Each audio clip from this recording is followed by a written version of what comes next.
Okay, it's done, but it's not that hard. You just see, this is the old one. Just take it out. Just go, you know. If you have two people help in hands, it's easier. But I did everything by myself. It's tough, but I managed. So now let's take it off. See how it go.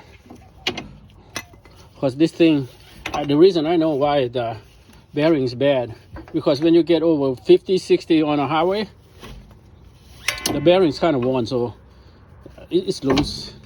So it's kind of more like it gives you woo, woo, woo, woo sounds. That's it. That's the bearing. So I replaced two front one and square it as you can get. So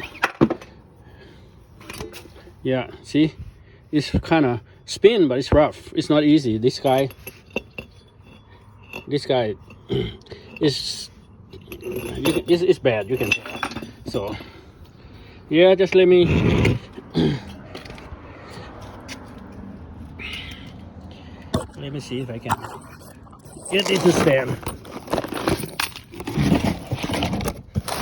Right here.